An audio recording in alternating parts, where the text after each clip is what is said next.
Hello and welcome to News Tonight on Rajya Sabha TV. I'm Tina Jha. Let's begin with the day's headlines. The year 2019 proves to be the best in terms of productivity for Rajya Sabha. 52 bills passed in 65 sittings of the upper house during the course of this year.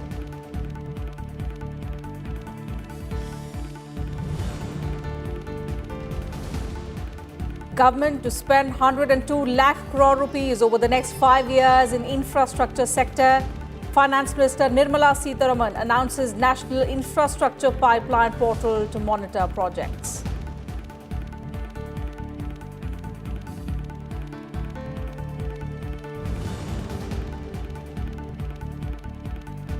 Being ready to face any threat at any time is top priority for the Indian Army, asserts new Army Chief Manoj Mukund Nirwane, emphasizes that Pakistan has made terrorism its national policy.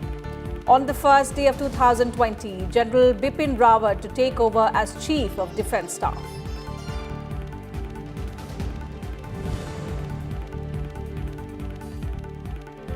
Cold wave spreads across North India. Mercury touches 0 degrees Celsius in Kanpur, Uttar Pradesh. 21 people die of cold in Bihar in the last 24 hours.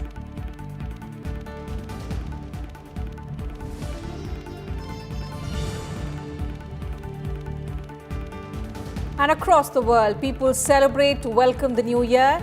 New Zealand and Australia lead the revelry with a dazzling display. President Ramnath Kovind and Vice President M. Venkaiah Naidu greet people on the occasion.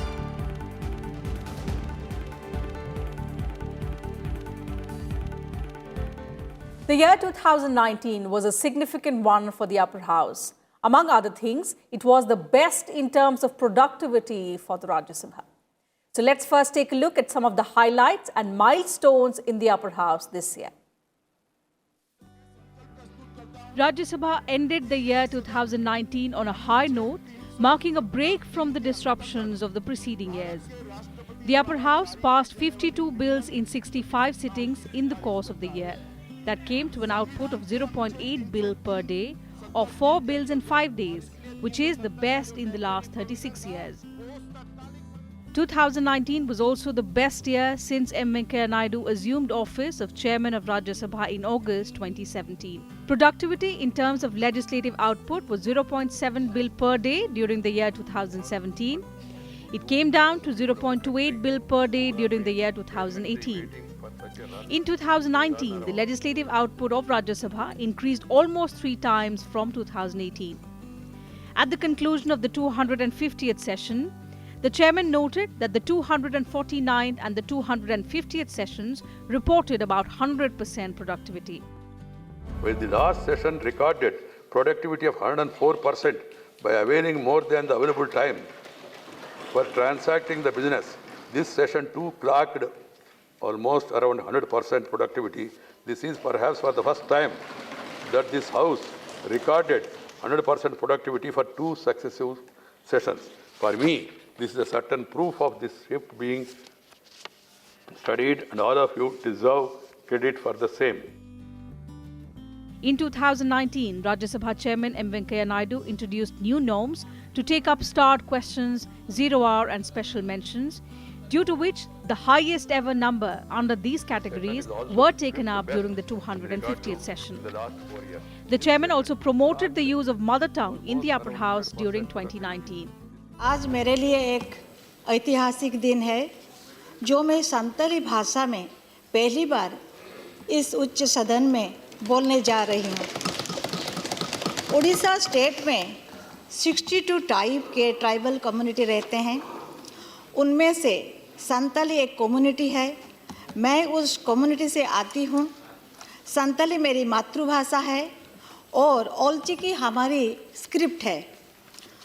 मानतन परसेद गोंके Santali Parsi आड़ांगते road Raina दाव पे एमाका दिनते अड़ी अड़ी के सारहाव मलाई परसेद गोंके संताली सांतारिनी ओलचिकी सिरजन दाता पंडित रघुनाथ मुर्मू तिकिन भारत रत्न मनते मन व्यवहार केन लगे सरकार ट्रेनिंग नेहरेत किया.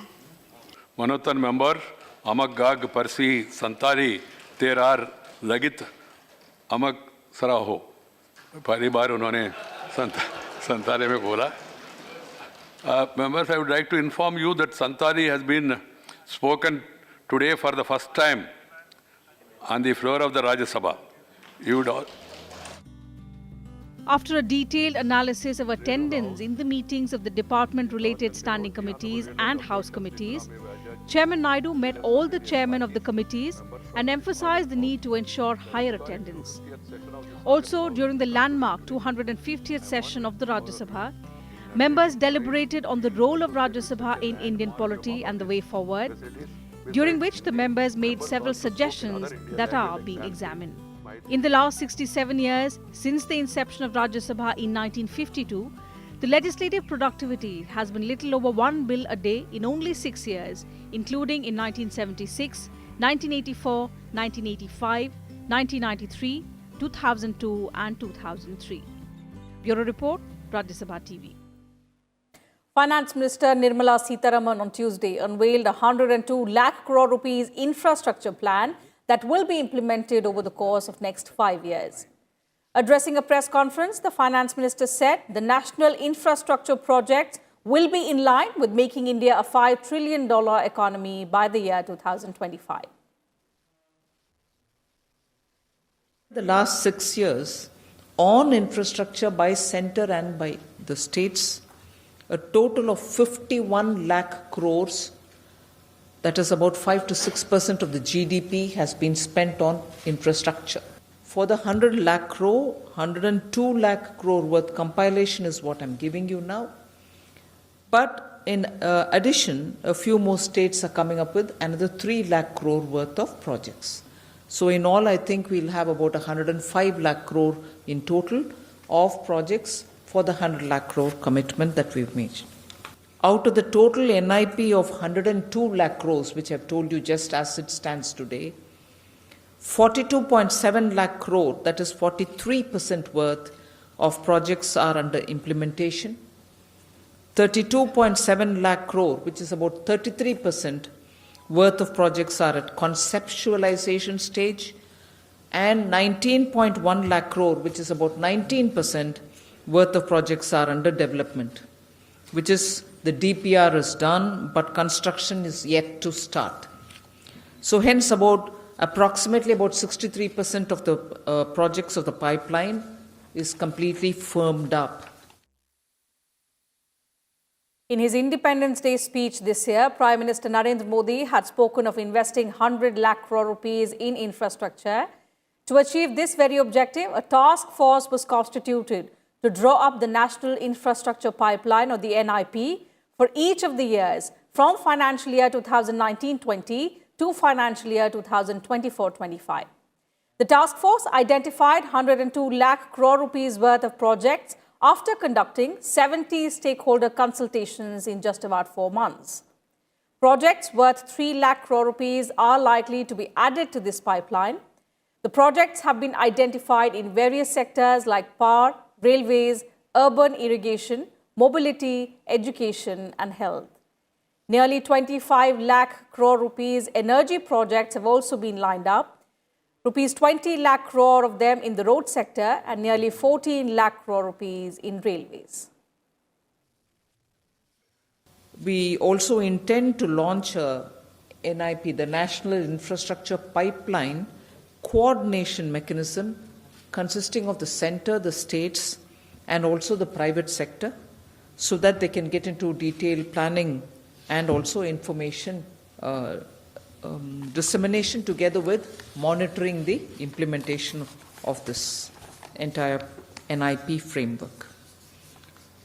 This is the first time in this country you have a national infrastructure pipeline, which actually then makes the job of monitoring, linking with the developers and promoters all fairly well structured and easy up. India's current account deficit, which is the difference between foreign exchange inflows and outflows, narrowed to 0.9% of the GDP or $6.3 billion in the September 2019 quarter. According to the Reserve Bank of India, the contraction in the CAD was primarily on account of a lower trade deficit at $38.1 billion as compared with $50 billion a year ago. In the corresponding quarter of 2018-19, current account deficit stood at 2.9% of the GDP or $19 billion. On a sequential basis, CAD had printed 2% of GDP or $14.2 billion in the June 2019 quarter. Helped by net purchases in the debt market, foreign portfolio investment recorded a net inflow of $2.5 billion in the September 2019 quarter against an outflow of 1%. In fact, against an outflow of $1.6 billion a year ago. There was a growth of $5.1 billion in the foreign exchange reserves in the September 2019 quarter, compared with a depletion of $1.9 billion last year.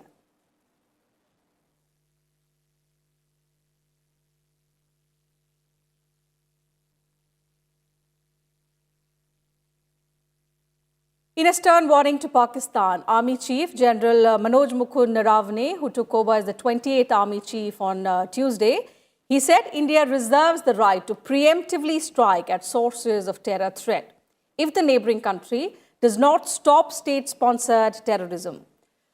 In fact, after taking over as the new Army Chief, General Mukund Naravane said his main focus will be to make the Army ready to face any threat at any given time.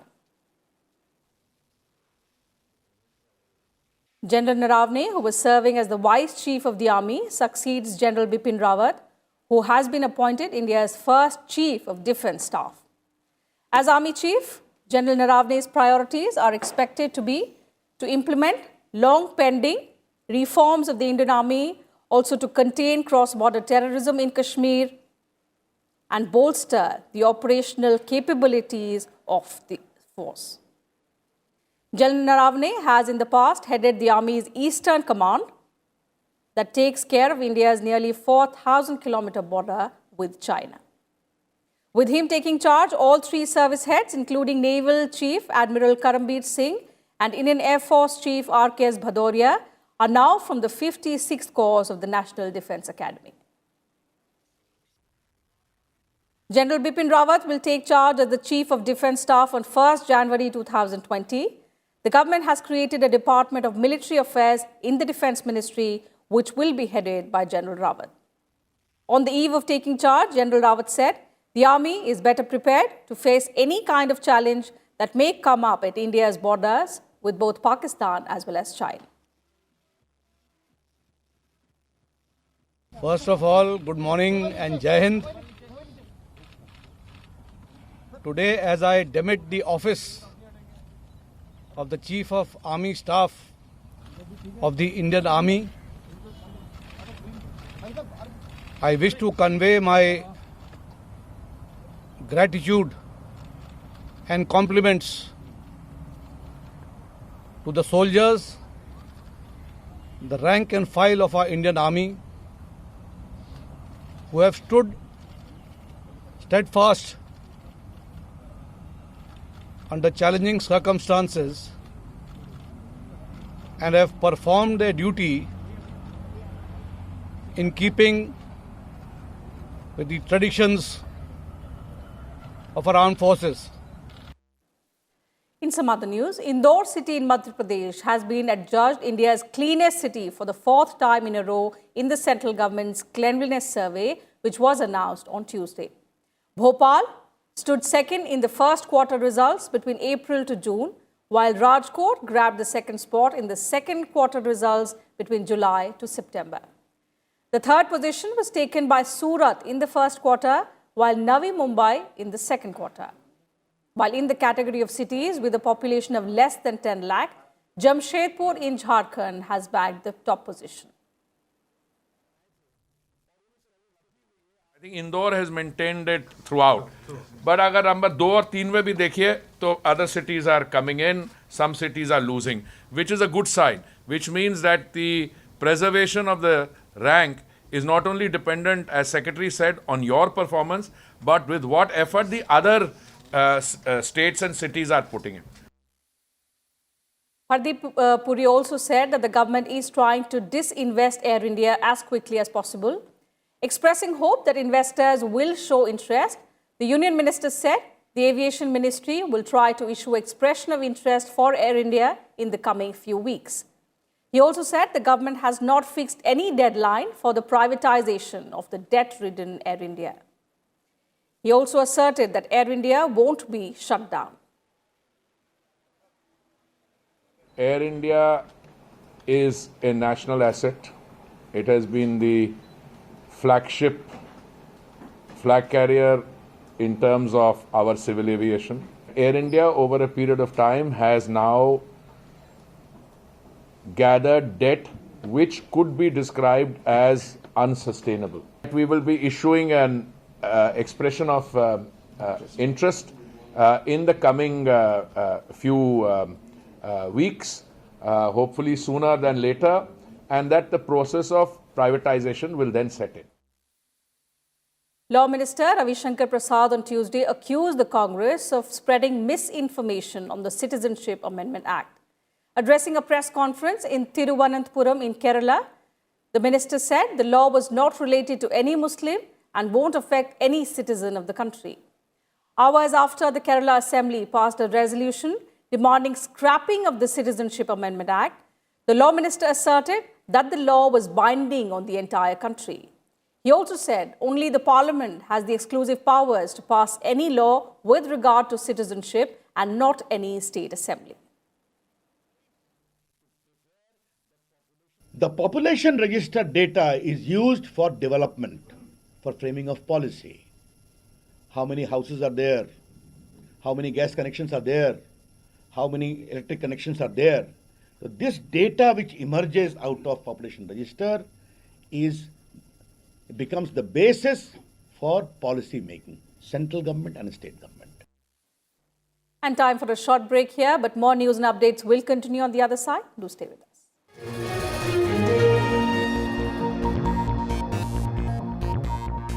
Watch The Big Picture with me, Vishal Dahiya, at 9:30 p.m. on Rajya Sabha TV.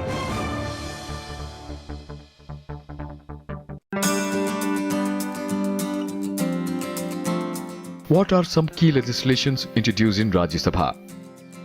Some of the key legislations introduced in Rajya Sabha are the Indecent Representation of Women Bill 1986, the Indian Succession Bill 1991, and the Marriage Laws Bill 1999.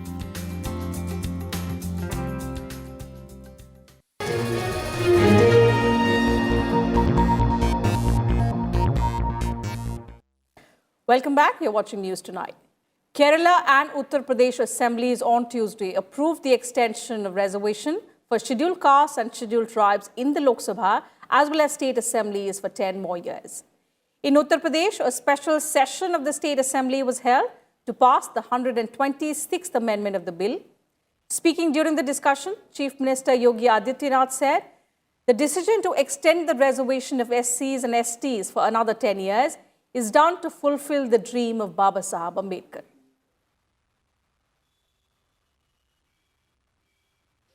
Meanwhile, the Kerala State Assembly also passed a resolution for the extension of the reservation for SCs and STs community in the State Assembly as well as the Parliament for 10 more years.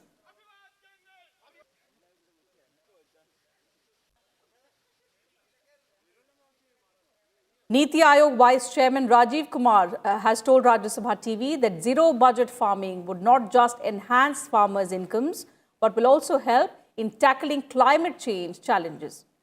Speaking on 5 years of Niti Aayog, Rajiv Kumar said that there is a need to think out of the box while preparing plans for future schemes.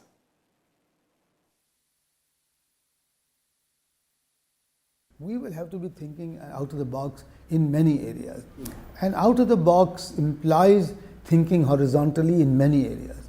What we need in our country now at the moment, and this is what we will emphasize, is to think across silos, is to bring across convergence, within the different levels of the government, the central, the state, the third tier, urban local bodies, the Panchayat Raj institutions. All of us have to converge towards some goals, either water or agriculture or medicine. Same thing across ministries and departments. You can, for example, Namami Gange or Swachh Bharat or Swasth Bharat, all of these cannot be achieved if we work in silos, because we need things together. And this is where I think the Prime Minister has always led from the front, that he has created these groups of secretaries, which are from very different departments, but then all, for example, all the infrastructure people are beginning to think together. So, and water and agriculture and and fertilizers are all beginning to think together, because this interministerial convergence is also going to be the key. So a new paradigm is needed in policy making, a new paradigm is needed also in policy implementation. And if we do that, as we're going to elaborate in our vision document, I'm sure that India will achieve being the second largest economy in the world in PPP terms. And on to some weather news. There seems to be no respite in sight from the chilly winter as mercury continues to dip across the northwestern and central parts of India, reeling under severe cold conditions for over 2 weeks now. The temperature in Uttar Pradesh's Kanpur hit the 0-degree mark in the early hours of Tuesday, while state capital Lucknow shivered at 0.7 degrees Celsius. The Met Department forecast that rain or thunder showers are very likely at isolated places over the state. Severe cold wave conditions are also prevailing over Rajasthan, Punjab, Delhi, Haryana and western Uttar Pradesh, as well as North Madhya Pradesh. National capital Delhi saw some respite from the biting cold conditions on Tuesday as the sun shone bright and the layer of fog that enveloped Delhi dissipated. On Monday, Delhi recorded the coldest day with a maximum of 9.4 degrees Celsius since 1901. And with this, December has recorded 18 consecutive cold days or an 18-day cold spell. The Met Department said the temperatures are expected to rise further in the city. In Bihar, the Weather Department has issued orange alert with over 20 deaths across the state due to cold wave. With 2.4 degrees Celsius weather, Gaya is the coldest city in the state.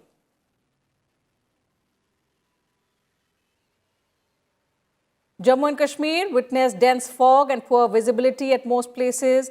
The Dal Lake froze over with Srinagar at a minimum of minus 6.5 degrees Celsius, and Jammu recorded its coldest night in a decade with 2.4 degrees Celsius.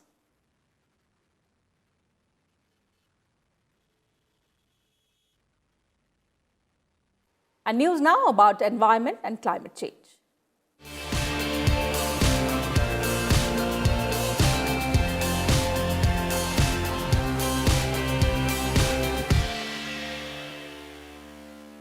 The latest India State of Forest report says that India has got more forests, trees and mangroves now than it had in the year 2017.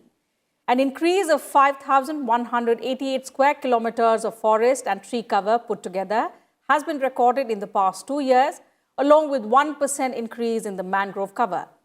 The report also says that India has consistently been recording increase in forest cover since the year 2011. Mangroves protect coastlines, treat polluted waters, and also provide livelihoods. By slowing the movement of water and trapping sediment, mangroves help stabilize coastlines and reduce the impact of storm waves and also flooding. They also help reduce global warming because their rich, waterlogged soil can absorb and store a great deal of carbon.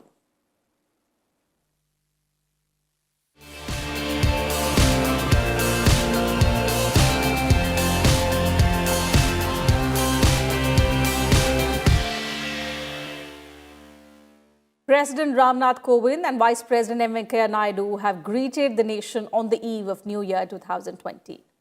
In a message, the Vice President said, and I quote, "The new year is a time for new beginnings. It is a time to set new goals in life and also make new resolutions. It is a time to be thankful, a time to rejoice, and a time to be hopeful. On this new year, let us resolve to be kinder, more compassionate, and considerate human beings. Let us also pledge to do our best to realize our true potential as individuals first and then collectively as a nation. Let us rededicate ourselves to the eternal values of peace, love, and brotherhood, and work together to build a just, equal, prosperous, and inclusive world. On this joyful occasion, let us pray for the happiness, well-being, and prosperity of the entire world.